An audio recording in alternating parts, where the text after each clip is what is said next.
want to wrap up this time with a couple of because this is kind of sort of a tech show, but tell people what you're using gear wise right now, man. Like I think that may be a good wrapping up point for us. Plus, I got to tell you about a keyboard that you may want to check out. Oh, you're going to make me spend money? Well, it depends on if you're really looking for it. So you had a email, I believe it was, on your show. Someone was looking for a good folding keyboard, and I promise I meant to email you this link to a good folding keyboard that I have been using for a couple of years now. But it's ProtoArc, and I will send you a link so you can look it up and be able to share it back with that person. But it's ProtoArc. It's a tri-fold keyboard that has a number pad on it. The only thing that somebody may not like is your page up, page down, delete, home, and end keys are like in a vertical strip between the main part of the keyboard and the numpad. But other than that, it's a nice keyboard. It doesn't do the little weird flex thing that happens after a while if you fold it and unfold it a lot. Charges over USB-C, and it supports up to 3 different devices with a single button press. Sold. I love it, man. I'll it's been buy the company keyboard. Oh, nice. Man, those ad dollars are really coming in, huh? As long as the company's $10, I'm fine. I'm all in. But maybe it'll be $10, but it has like $1 million in debt. Yeah, one of those kind of deals. Yeah. Mike, see that's that rich person talk right there, Mike. They say $10, they're really meaning like $10 million is what they're saying. That's right. Their numbering system is different when they get to that level. Well, do you know it's interesting you ask about gear, because I spent the last and as I'm talking to you today, it's Saturday. God knows what day it is, but I've just finished moving the studio around. So every year I tend to clear out the studio, clear out all the dead, some would say dead wood. It's dead cables. That's what it is. It's dead cables. Because, the amount of cables you add in and then you don't take back out again and all that. It's amazing how many things are plugged in with nothing connected to them. Right. I'm looking at like 3 of those right now on my desk. And I'm like, why is this cable still here? It's like you've got a cable and there's an end on it. You have no idea what it's for. And you've probably, that thing's probably long gone, but for some reason it's still there. So I was like, yeah, okay, whatever. So I decided I'm going to, tidy this up and get some things moved around and just make it a bit more comfortable. The issue I have, or had at least, not so much now, was that we were doing a lot of things with television in mind back up to last year. Right. And so we were doing Access Tech Live. And what that meant was that in my home office, I had to kind of adjust things to suit what TV. They needed. Right. Yeah. So the background was really important. And, I had to kind of lay things out a certain way. And I wanted it that way because it meant that I knew. So, for example, in my backdrop, nothing was touched. So everything was positioned with AMI on the phone with me, going through it all and saying, okay, we'll put this here, we'll put that there. And it was all laid out in a certain way. And I had told people, we have cleaners who come into the house, and I said to them, look, that bit, you can wipe around it, but please don't move anything because everything's positioned, literally positioned in place. So don't move anything. And so that was fine. And it meant I could just leave that setup and not worry about it, because I had a situation in the early days of doing TV where I would record for maybe the best part of an hour, and then someone would tell me, oh, there's a feather duster lying, to your left shoulder where you've obviously been cleaning up, but you haven't taken the feather duster away. Can you just go and re-record all that again? And I'm like, oh my God, really? So, it really, and I think, if I'm honest, that kind of thing really put me off the whole YouTube thing, because I thought, I really don't want to do my radio show like this. I want it to be relaxed. I want it to be chilled. I don't really want to be doing it like I'm, sitting here with a stick up, Sam, doing this, hello, welcome to the program nonsense. I don't want to do that. So I certainly want to feel that way. So when we started doing the YouTube thing, obviously the TV thing had gone away at that point. And so it kind of made me think, right, I'm going to redesign in here a bit more to make it more suitable for me and make it comfortable for me and, sod the background, right? It's more about just getting the video up and the lighting's good and everyone's happy with that. And that's it. So that's what I've been setting up over yesterday. And then the other thing is on the desk behind me, it's the strangest thing now, because there's literally thinking now there's a keyboard, which I'll tell you about in a minute, There's a laptop which has got a little docking station that I got. I got one of these little Belkin docking stations, which is it's like an 11-in-1 port thing, and you can put like all your ports are on the back of it. Yeah. And it's like a wedge design, so you can sit the laptop on it and it can hold it up, right? Oh. It's kind of nice. And you've got a USB that sticks out from the left, and it just plugs straight into the laptop. It's got you can connect your power source to the back of the dock, so all your cables are kind of trailing down the back, and the only thing plugged into your laptop is this one cable. So it's great for taking the laptop away. You just unplug one cable and walk away. So that's set up on the desk, and that is it. That's all that's on that desk. For the first time in history, that's about normally my desk is full of stuff, but being non-visual, as a lot of people like to say nowadays, meaning I don't need monitors anymore. I'm not using them, so it's like, well, what's the point? I just need a laptop that its lid can be closed or can be open. That means I've got access to a webcam, a screen if I need it for a WhatsApp QR code, which is usually what I need it for. If I'm trying to set WhatsApp up on it. So yeah, that's on my desk. So I've really simplified the setup. Really, really simplified it. The only thing I'll probably invest in is maybe a headset, like I don't know, Plantronics or whatever they are nowadays, Poly or Jabra or whatever it might be, to use with Teams and Zoom and stuff. But other than that, I think I'm set. I will recommend the Shokz OpenComm, either the OpenComm 2s if you're fine with Bluetooth, or I think it's the OpenComm UC is the one that has the wire. Oh yeah, okay. And the reason I would recommend, especially the OpenComm 2s, I have to look at the UCs, but the OpenComm 2s are nice. They're relatively comfortable. They're bone conducting, if you're okay with that. But the mic has a mute button built in on it, and it does work with Zoom. So I presume it would also work with Teams. So if I'm on a Zoom call on my laptop or on my phone, I can press the mute button on the hardware mute button on that microphone. It tells me that it's muted, so I know it's muted. And nobody can hear me when I'm cursing out the cats, for example. Or whoever's on the meeting, yeah. Yeah. Yeah, no, and what's cool about that setup is, because some people were saying, well, because I did use a mixer for a while at my desk. I didn't really need it, but I had one. The thing is, I'm trying to build a setup that's very portable, that I can literally just take with me wherever I go. That is what I have been trying to do for the longest, and I think I'm nearly there. I don't have the camera part, but I could just use an iPhone for that if I had to. I think the problem is if you use a headset, if I use a headset sparingly, because I actually have got, is it the OpenComm? That's the one with the boom mic, isn't it? Yes. I've got one of those. And I use it sparingly. I often use, which are pretty good. The microphone's much better on the OpenComm, but the one I really liked, I bought these from a company called TrueFree. I was talking about them in the show recently. And they're basically a cheap version of the OpenFit Air, which came out, and the OpenFits that came out from Shokz, which are not like the ones that are bone conduction. They are air conduction or open ear conduction, they call it, whatever it is. Yeah. But it just basically, it just hangs over your ear, really. You just have a little hook that goes over your ear, and it just kind of hangs over the ear canal, but doesn't go in. Yeah, Mike so you really can still likes hear those. really nicely. I kind of don't like those, but Mike likes those, I think. I like them, but the challenge is if you're not using them every day, the chances are they're just going to go dead. And then when you do need to use them, you can't do anything with them. And actually, yeah, I hate that. I absolutely hate that. So I think having a setup where you're using them all the time guarantees you're going to have a control over the charge level. It's like my AirPods. I know they're all right to go because I'm using them all the time. Yep. So that's my thinking. That's my thinking at the moment. And I'm using Microsoft as well, which is even more horrifying. And it's interesting. We have a big debate at the minute. I think it's going to really rage on for the next little while about JAWS pricing in the UK, because we were told we were getting the home annual license in the UK finally.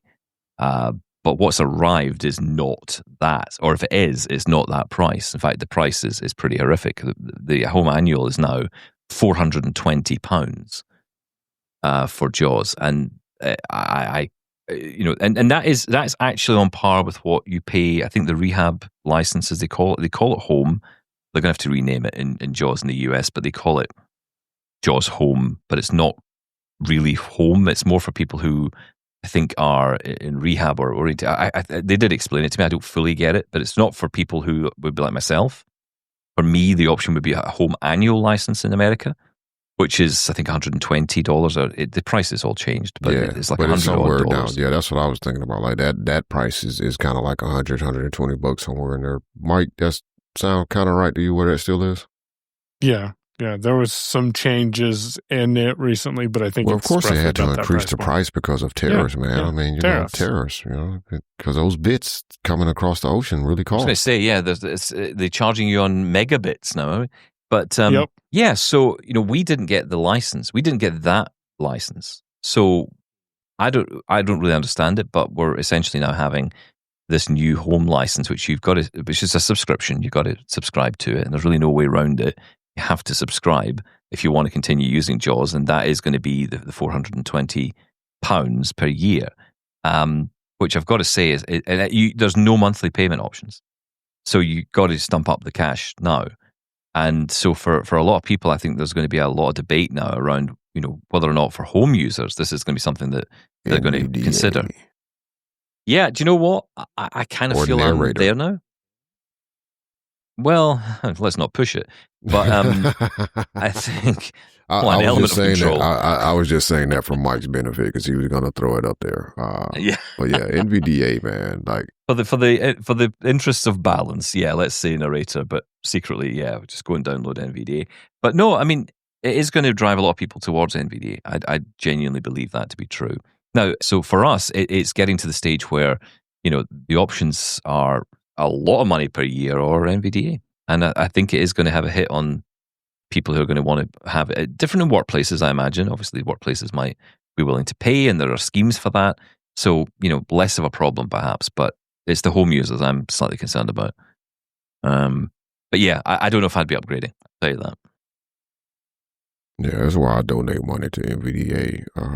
Not going to say every year, but whenever it crosses my mind, which is more often than not, at least once a year, even though I'm primarily on the Mac. And I've been doing that for about 12, 13 years. And it's because it was an option when I couldn't afford JAWS and I didn't have an open case to get JAWS. And there was no JAWS licenses falling off of trucks at that time either. So NVDA helped me get back to a point where I was making money. So I always have tried to contribute to them, even though I'm not a primary user of it now, just for that reason, because I thought of, and when I first started doing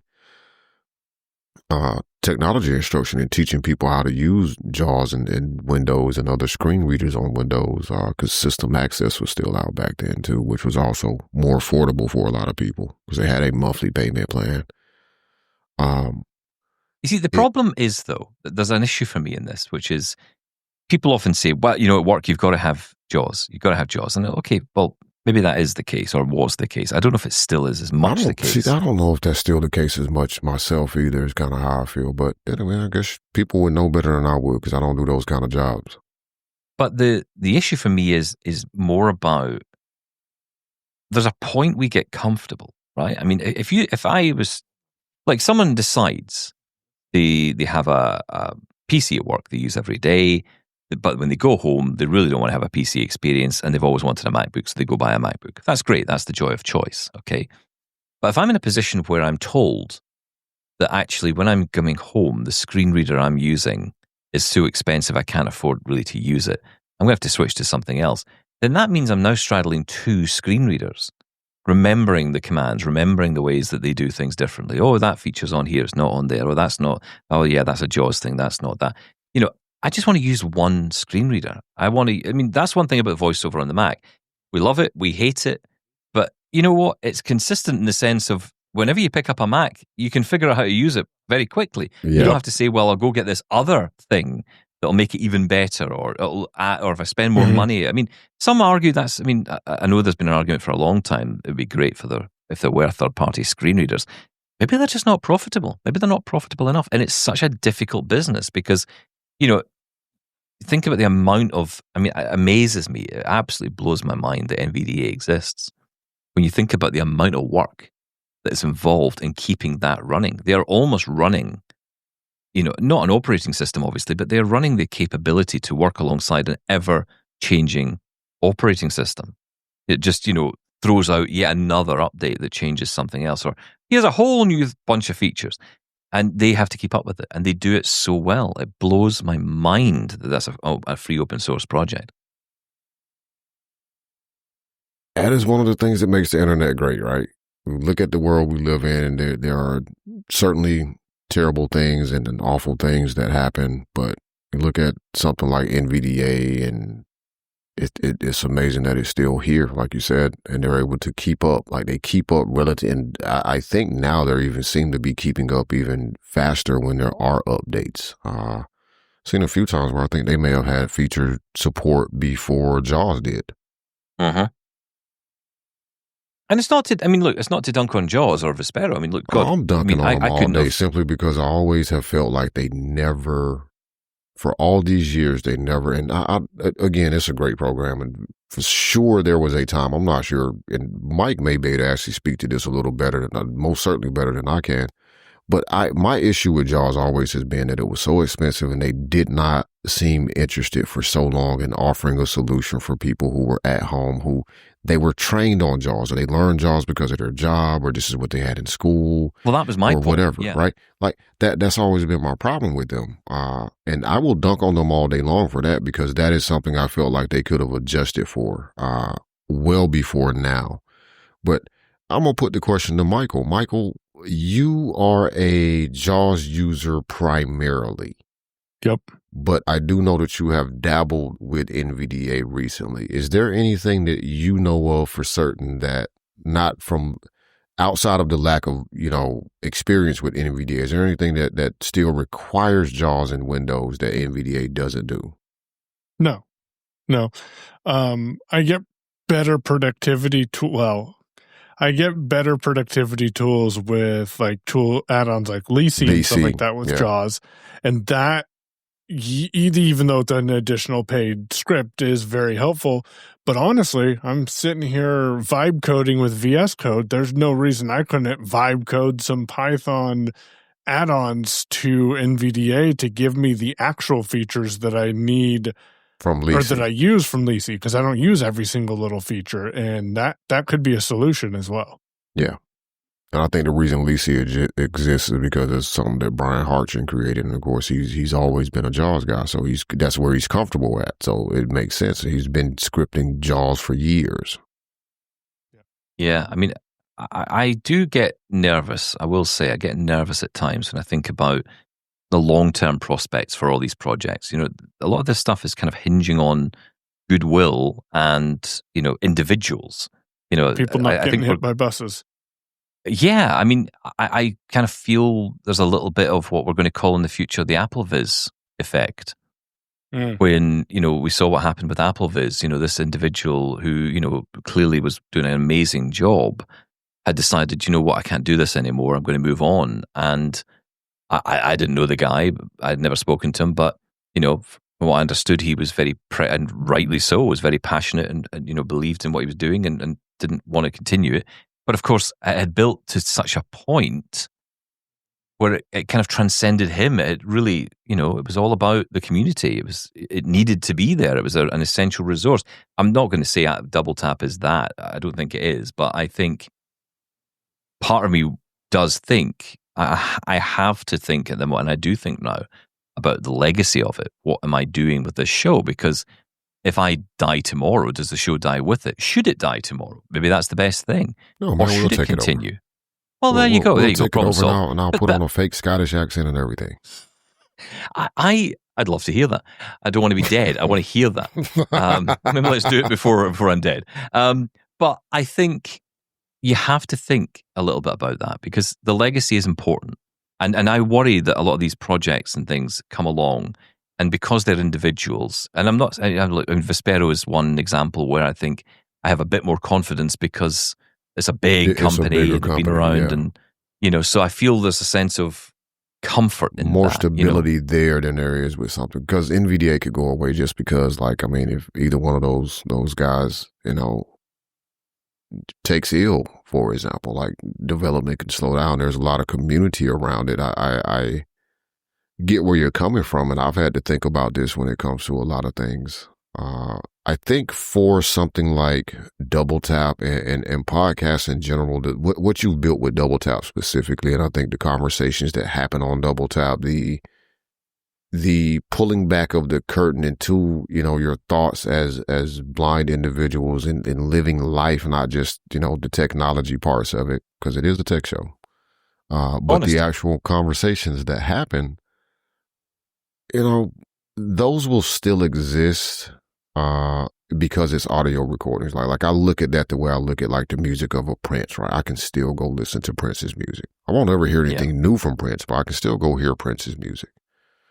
When it comes to software, that's a little more mushy, right? Like NVDA has the potential to continue to exist if something were to happen to the primary developers because of the community support, but also the community could take it in a direction that isn't where I want it to go.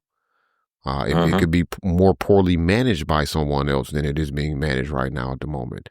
But I'm concerned about Vespero from the sense of a couple of years back, Microsoft really changed some underlying stuff in the operating system, and it seriously was going to screw. It did screw with JAWS and NVDA and all the other Windows accessibility third-party tools because they changed how you hooked into the system.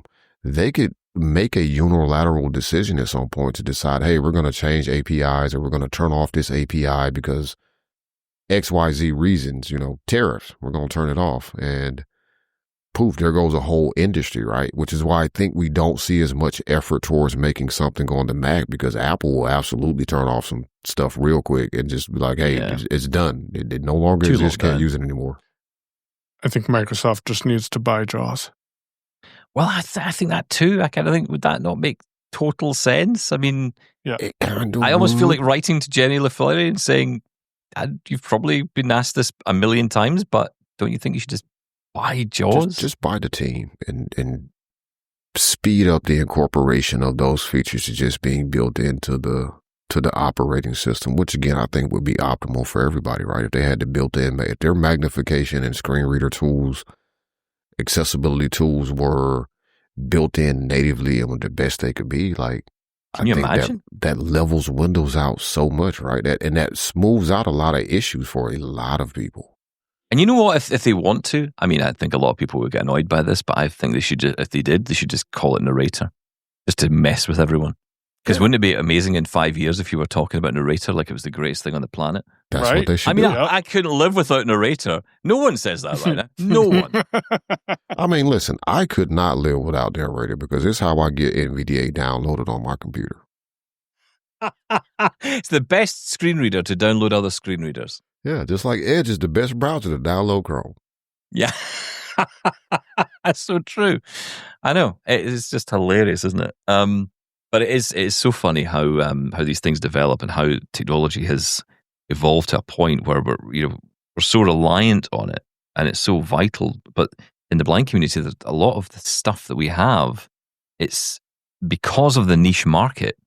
It all hinges, everything just hinges. We just wait for a call one day to say, I mean, the whole thing with OrCam, for example, when OrCam, we thought it was going away. We thought it was going to be finished. And then we learned that it was actually, things were okay. It was actually just moving to a distributor model and that was all good. But what got me was the reaction. And the reaction was, yeah, well, that makes sense. It was like, well, okay. I mean, aside the fact that this was a product that frankly could be an app quite easily and, it didn't have to be a piece of hardware. That was one aspect of it. But there was also a sense of, well, we had our time with it. Okay. All right, it's gone. And, I fear that may be where we go. Yeah. I feel we're going to go that way with other products eventually as well. And I don't think it'll be a huge surprise when it happens. It is, it's that thing where, we have, I remember someone saying to me once, we live in the best time to be blind because we have all this great technology and these great capabilities, but it can go away so quickly. I remember talking about this 10, maybe even 15 years ago, saying, we really cannot take this stuff for granted. And I think the one that shook the tree a little bit was when Elon Musk took over Twitter and the entire accessibility team was fired. Now, I will say this. I don't believe for 1 second Elon Musk has any idea who the accessibility team were or are or anything else at Twitter. No, I think he just said, fire this amount of people, and whoever ends up in the crossfire gets it. I think that's pretty much what happened. I don't think he went out of his way. He wasn't out to, go after disabled people. I don't believe that at all. I don't either. I think it was just his, and we've seen similar, when he was put in charge of making government cuts, right? He just recklessly cut people. Care. Like he wasn't targeting anybody. It's like, oh, this doesn't look like it makes sense, so cut that and fire these people. So I don't think he was going after her specifically. Child with a checkbook. The thing that I'm upset, that most upset me about that entire situation is he cut off the third-party apps, right? And for me, that made it worse for everybody because there's a lot of mitigations to apps like, don't even remember the name of it now, and I used it for years. Twitterific. Spring was one. Yep, Twitterific. Apps like that where they filled in a lot of gaps, especially in the accessibility space that Twitter itself, when it was still under Jack Dorsey, wasn't doing because it took them a while before they really started focusing on accessibility. So by the time they started doing it, at least for me, I never went back to the main Twitter app because it didn't work for so long, and then I got comfortable with Twitterific, and then Spring came along after Twitterific went away, and Spring was great, but it is very, and I said earlier I blame Google. I think a lot of people kind of have gotten used to stuff getting killed because Google will kill something off from under you in a heartbeat. And I think those of us who are in the technology space kind of get used to stuff going away very quickly because of how Google has handled things. It's funny, they killed Reader, what was it, about 10, 12 years ago now? RSS still lives, but according to Google, nobody used RSS. Yeah, I know. And it makes it very hard to get excited about Google products. So it was interesting. I had a demo on the show from a guy called John Dyer, who presents on the Blind Android Users podcast. And he had done a demo for us using Gemini on Google on the Nest Audio, I think it was, which is the slightly bigger speaker of their smart speakers. And it got me really excited about it. I was like, this is really cool. And I went into a store, big store over here called John Lewis, a big department store. And they had a big display of Google products. And I said, I'm looking just for a Nest Mini, the little speaker. I said, I'll take one of those and I'll try it out at home. I'd quite like to try this. And the guy said, well, we haven't sold any of these in months. And I don't think we've had them in for months. He said, I have no idea where the stand is even here. He said, because we have not got any of these products. And so there's two schools, I think, of thought there. One is, it's dead. The product's dead. Or there's a Made by Google event coming up. Is there a new smart speaker on the way? I'm kind of wondering. Just don't know. I mean, I'm holding off because I'm intrigued, but I also think there are certain projects that I do think would happily just go straight to the wall. I don't think Gemini is going to be one of them. Gemini, I think, is probably where Google is, and it's going to be there for a long time. So I think that's one area we can say is fairly safe because that's the focus at the moment. The product may change, but ultimately AI is what's the AI product that Google provides will continue whether they change the name of it or not because it started off as changed Bard. Already. It was Bard, which everyone thought. As soon as I heard that, I'm thinking, hang on, is that not that book download site in America that blind people get books from? It's like, hang on, it's got AI now? And then it was, okay, it's that Google thing. And then they changed it to Gemini, much better name, and fixed it at the same time. Apple, no idea where they're going to be with things in the future, though. And it's interesting because I do wonder how long we're going to give it. I think it is that nature of Google shifting priorities and changing things and dropping things that make people feel, okay, is it worth investing in? Are they just going to decide one day that, not enough people use TalkBack, so forget it. I doubt it, but you don't know, right? You just don't know. Yeah. Or are they going to make such significant changes to it that it looks like an entirely different product at some point? Right? And you don't. I'm still waiting on the year that there's not a leak. I think the reason they seem to kind of actively participate in leaking pixels every year before the announcement is because they want to assure people that, there's going to be a Pixel this year. Because I'm still waiting on the year that there's not a new Pixel. Yeah, I get that. Yeah. I mean, Chromebooks kind of disappeared. I mean, they still make. Well, they don't make them anymore. They just made a new one, or they just released a new one. I don't think they made it. I think it was it Asus? Yes, it's third parties, isn't it? It's Asus and HP. Yeah, they stopped making the Pixelbook. Like the last one they made was like $1,300, and everybody's like, "You're out of your mind for a Chromebook." I mean, who is gonna? I know exactly. I mean, I've got Chrome. This new one that just came out is about $649. I think it seems pretty nice for a Chromebook, and it does have the ability to run Gemini locally. For a Chromebook, it's so hard to get excited about Chromebooks, isn't it? And I used to feel like it was the forgotten child. You know, we kind of talk about Mac and we talk about Windows, and then it was like, oh yeah, there's that thing called Chromebook. And when I tried it, you know, it's most recently, I guess, was maybe 2 years ago when I tried it, and I've actually got a Chrome box, which ages me a little bit because they certainly don't make these anymore. Nope. And really, it was like almost like a Mac Mini size, a mini PC. I used to want one of those. Yeah, really nice. Really nice. It had an i3 processor in it. It had 8 gig of RAM. You know, it was a decent little setup. Loads of ports. You know, really nice and ideal. And it was funny, actually. I bought it on eBay and I got it. And I was, talk about being a hero. I mean, you know, forget wiring in my own internet. I was a hero because I set this thing up. It arrived and it spoke German. Oh, my. And I was able to, I don't know how, but figure out roughly what the words were. I'm thinking, what, that word in German might be accept? Okay, let's go with it. It might be. And so just kind of, because what I was listening for were commonalities in the word. So when I was going to something, and if it's, I couldn't obviously understand the word, but if it meant like button, if it kept saying it, I think, well, I must be on a button, right? Because it keeps saying something, that word, that word. Yep. So it must be button or something. So that's a link. And so I managed to figure out how to get it to English. I got to one point where it said Deutsch, and I went, right, I think I'm on it. And I hit E, and it said English. So, hey! I have no idea how I managed it, but I managed to change it and get it working, and never used it since. And it's so hard because I think, I'm sure it's a great machine. I just don't know how it fits into my everyday. You know, because I think about the stuff I might want to do, and I do a lot of stuff on the web, so I could probably manage. But then I think, well, okay, Audacity's not on it, or Reaper's not on it, or, you know, any video editor that I can probably use quickly. I mean, Clipchamp potentially, I think you can use it on the web, but do I really want to do that? Is it going to be fast enough? You know, how do I share stuff around? A lot of question marks around it. And I thought, I like the idea of it, but there's a lot of learning here, and I don't know if it's going to be able to achieve what I need it to. So I just came away from it. But I was quite impressed by the speed of it. I was quite impressed by you know, if you were browsing online and that's all you're doing, I thought, you know what, you could get away with this. It would actually be all right. But the problem is, if the cost is going up, then my immediate thought is just buy a PC. Yeah. Or a Mac. Yeah. I mean, you can get a nice MacBook for, you know, around the same price as that Chromebook if you got a Walmart near you.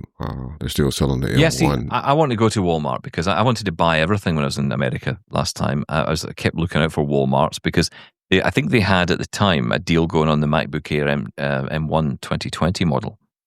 Mm-hmm. And they were doing it for like $500. Yeah, I would buy that tomorrow if I could get it. But you can't get them over here. Can't get them anymore. So who's buying it and sending it to me? That's the question. I don't know. I shipped you some T-shirts and saw the pricing of that, and I'm like, I know, it's ridiculous, isn't it? Nothing anymore. No, let's see, hold on. I got a Braille labeler, so I could put a bunch of Braille labels in the box with it, and there then send you it free go. matter. Free matter.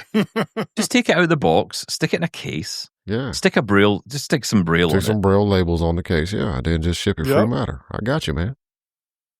I had to send a keyboard. Well, not had to. I wanted to send a keyboard because I had a spare one, and a friend was saying to me, "I'd really love to get this keyboard, and I don't think you could afford it." And I said, "Well, look, I've got this keyboard. I'm going to send it to you." And we have a similar thing to you have free matter. We have articles for the blind. It's the same thing. And what I did was I had put a couple of bump-ons on the outside of the case of the keyboard, just as a way of, like, if anyone asks any questions, I go, I'm just marking up a keyboard for a friend of mine so that he can use it. It's a special blind keyboard.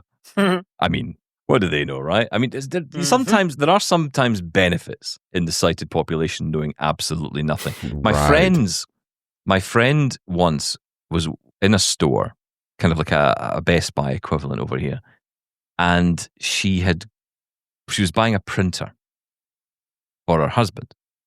And so she went into the store, someone helped her, she got the printer, and the man went off to do something. He said, okay, you all right from here? She said, yeah, I'll make my way back to the checkout, I'm okay. And she actually ended up walking out the store. She'd missed the turn, and she instead of going to the checkout, she was out the door. And so she walked out, and she went, oh God, I'm outside now, I need to go back in. And so she turns around, she comes back in, and the security guard approached her. And she said, oh, no, not what you're thinking. And he said, no, I'm just asking if you're okay because you left and you're now coming back in. She said, oh, I need to buy this printer. I haven't paid for it yet. And he said, oh, that's okay. Just go. And she said, no, I've got to pay for this. I haven't paid for this. And he said, I'm sure it'll be fine. So what does that mean? I'm sure it's okay for you to steal because you're blind. Because she was thinking there was actually a few things in there I could have had my eye on, and printer wasn't one of them. Right. And can I go back?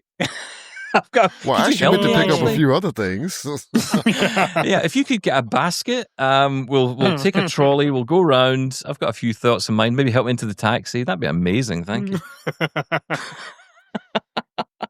Well, on that note, Stephen, thank you for filling out our October content because we are going to be, well, I'm traveling in October, and I think Damashe might be going. No. Yeah, I am, because I am going to Texas's NFB convention, and most likely I'm going to, and Mike, I can hear me on the speaker, going to, there's somebody else's convention that's happening in the first part of October that Florida's NFB convention, I think.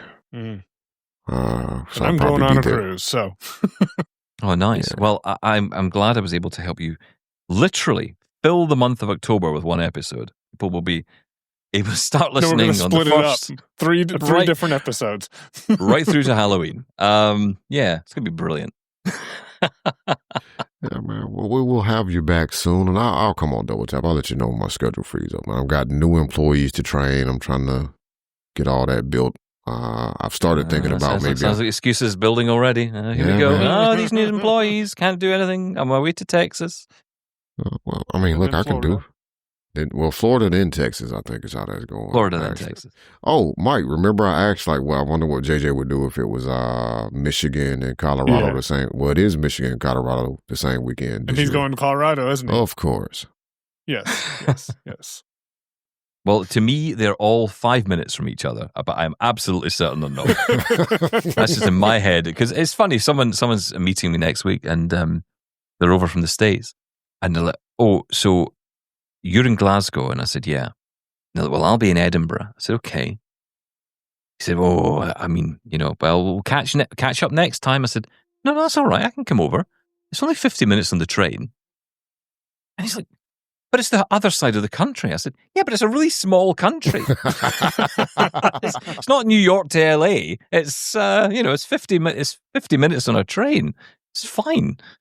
So, yeah, but it's so funny when you go to the States. And I remember actually in Canada, I remember talking about the fact that if you drove, someone told me that if you drive for 12 hours through Ontario, you're still in Ontario. It's like it's so big. Oh, man, that's like Texas. I'm like, if I went from the top of Scotland to the bottom of the UK and kept going for 12 hours, I'd fall off the end. There's no road left. I'm in the channel at that point.